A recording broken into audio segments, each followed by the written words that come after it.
Nasunog ang mahigit 100 bahay sa Barangay 739 sa Malate, Maynila kanina madaling araw. May unang balita live. Si EJ Gomez. EJ.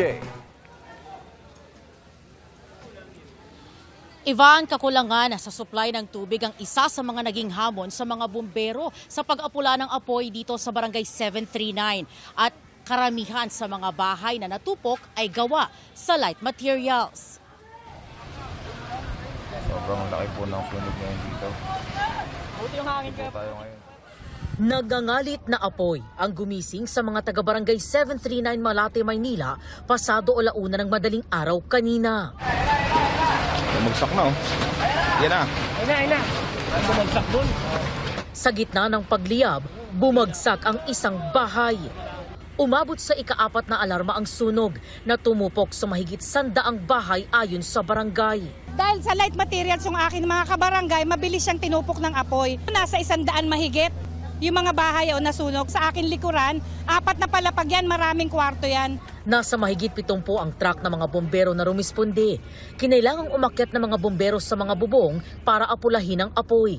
Ilang residente naman ang nagtulong-tulong para mag-igib ng tubig mula sa creek, pandagdag sa supply ng mga bombero. Kabilang sa mga nasunugan ang pamilya ni Rosalina na wala raw ng isalbang gamit. Second floor kami. Tapos pagbaba namin, nakita na lang namin yung sa may bubong umaapoy na rin. Ang laki ho talaga eh. Naglalagablab yung apoy. Buhay lang ang naisalba. Si Princess naman, inilikas ang kanilang mga anak. Paglabas ko, nandito na yung apoy. Tapos inuna ko na rin pong palabasin yung mga bata. Masyado na talagang malaki, nakakataranta na po talaga.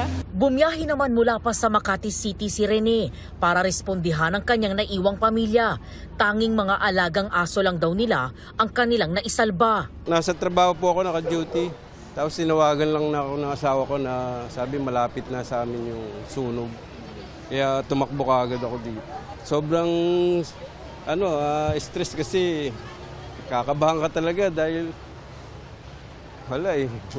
Tapos wala pang nadala na kahit ano. Sa 4 na palapag na paupahang bahay umano nagsimula ang apoy.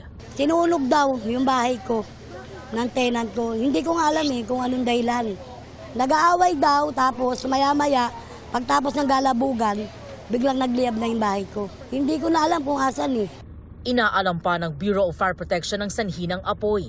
Gayon din ang pinsalang dulot nito.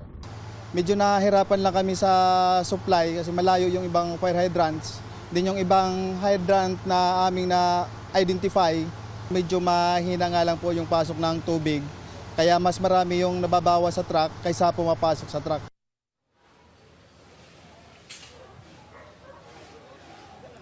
Ivan, yung nakikita natin ngayon, yan yung ilan sa mga bahay na natupok ng apoy. May usok pa ngayon na sinusubukang apulahin ng ilang mga residente at fire volunteers. At dito naman sa bandang baba, ito yung creek na pinag-igiban ng ilang residente sa pagtulong nila sa mga bombero nung inaapulan nila yung apoy kanina. At ayon doon sa mga nakausap nating first responder, isang lalaki yung nirespondihan nila, residente yan, matapos siyang mahirapang huminga sa kapal ng usok. Pero wala namang naitalang nasawi ayon sa BFP.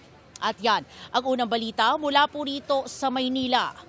EJ Gomez, GMA News.